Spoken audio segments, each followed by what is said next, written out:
ভালো আছেন বন্ধুরা? দেখুন এসেছি আজকে একটা ঘরোয়া, খুব সামান্য ঘরোয়া রান্না।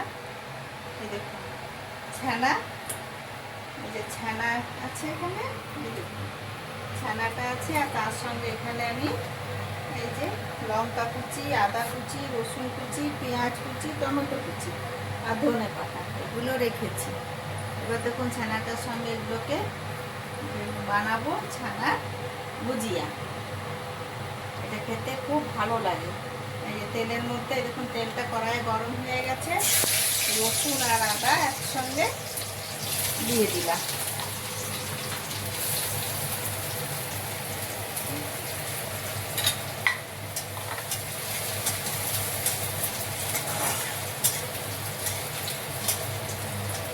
রসুন আর আদাটা হয়ে গেল, এবার এতে পেঁয়াজটাকেও দিয়ে দিলাম।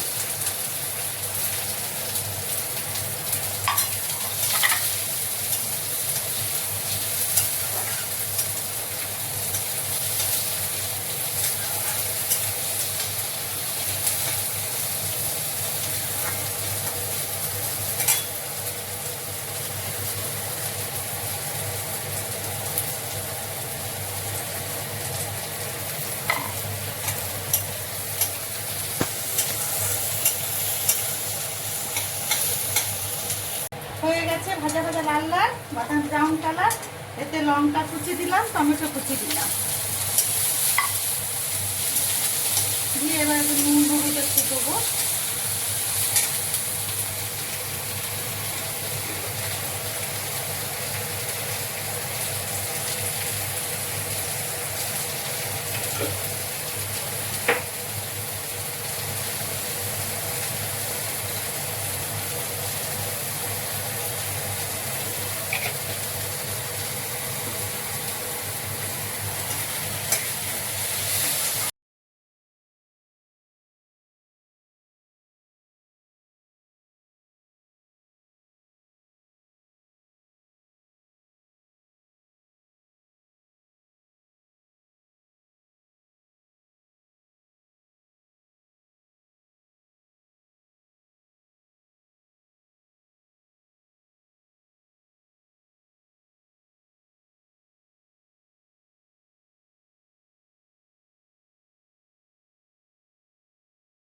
আজ আমার ছেলের ছোটবেলাটা দুটো একটা কথা খুব মনে পড়ে গেল, আপনাদেরকে বলি। ও খুব বলতো, ও যখন ছোট ছিল একদম, তখন বোধহয় ওই 101 বছর বয়স হবে, মায়ের বাড়িতে গেছি। মা একটা বড় লাউ নিয়ে এসে রেখেছে, আর সেই লাউটা বেশ ভালোই বড় গোল লাউ ছিল। মা কোন ফাঁকে লাউটাকে তুলে নিয়ে ও বল বল বল করে করে লাউটা নিয়ে খেলতে লেগেছে। তারপরে ও কোনোদিন জানেন পায়ে যে জুতো পরতো, জুতো চটি বলতো না, দোদো পা। আমাকে দোদো পা পরিয়ে দাও, দোদো পা পরিয়ে দাও। তারপরে হিসু পেয়েছে, হিসু বলবে না, নালিশি। ওই নালিতে গিয়ে সি করে নাম অনেক দিন অবধি নালিশি বলেছি, স্কুল যাওয়া অবধি। তারপরে ঘুম পেয়েছি, ঘুমোবি, সেটা বলতো না। আমার ধ্যান পেয়েছে, আমাকে ধ্যান করিয়ে দাও, ধ্যান করিয়ে দাও। ওর বাবা এখনো মাঝে মধ্যে মজা করে বলে, কি রে তো ধ্যান করবি না? ওই ঘুমটাকে ধ্যান বলতো। আর দেখুন সেই ছেলে আমার আস্তে আস্তে স্কুল পাস করলো, কলেজ পাস করলো, এখন চাকরি করছে, বড় হয়ে গেছে। আর কিছুদিন পর ওরই বিয়ে দেবো, ওর ছেলে মেয়েও ওই রকম বলবে কথা, কত ভালো লাগবে শুনতে বলে।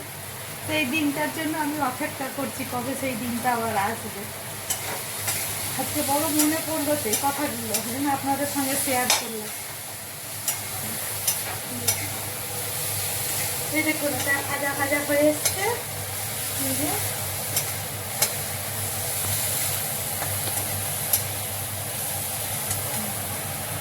হয়েছে।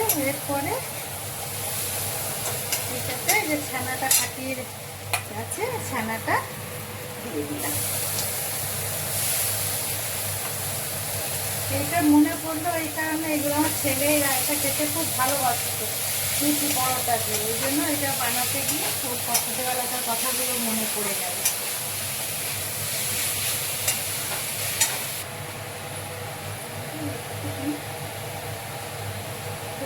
পুরো দেবো না,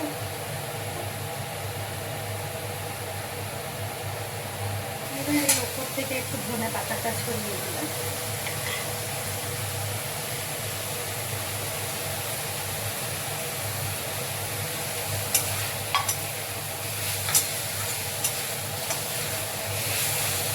এই দেখুন হয়ে গেছে। এইটা জানেন ছোটবেলায় ছেলেকে আমি খুব ফুটিয়েও বলিয়েছি, এখন বুঝতে পারি।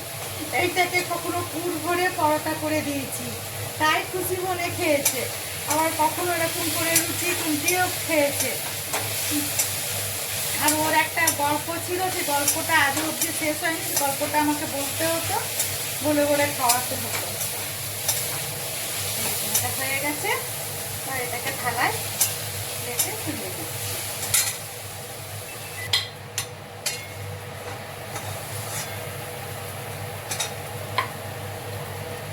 এই দেখুন কেমন হলো দেখুন, বুঝলেন?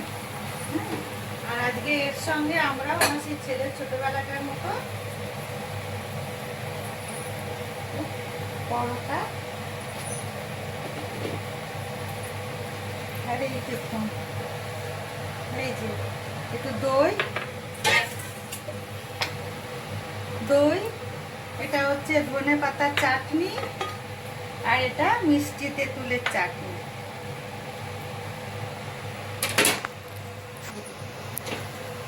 খেয়ে দেখবেন এরকম করে খাবারটা খেতে কত ভালো লাগে। তা আমার এই চাটনিগুলো বানিয়েছি আমরা খুব ভালোবাসি, তাই আপনারা শুধু পরোটা ভুজিয়াও খেতে পারেন, সেটাও ভালো লাগবে। কেন গরমের দিন তো, যারা আমাদের একটু চাটনি না হলে পরে চলে না, ওই জন্য এগুলো বানিয়েছি, পরোটার সঙ্গে ভালো লাগবে। আপনারা এমনিও ভুজিয়া পরোটা বা রুটি ভুজিয়া যে যা দিয়ে খেতে চাইবেন, দেখবেন খেতে খুব ভালো লাগবে। খেয়ে দেখবেন, বানাবেন। হ্যাঁ, আর কেমন হয়েছে বলুন, দেখতে কেমন লাগছে বলুন। হ্যাঁ দেখুন, দেখতে কত সুন্দর লাগছে, সাদা লাল সবুজ সব রকম রং মেলানো। আপনারা একবার প্লিজ বানিয়ে খাবেন, দেখবেন খুব ভালো লাগবে। চাটনি নাও নিতে পারেন আপনারা, এটা পরোটা ভুজিয়াও খাবেন। আর কেমন লাগলো জানাবেন, শেয়ার করবেন, লাইক করবেন, সাবস্ক্রাইব করবেন। ভালো থাকবে, রাখি।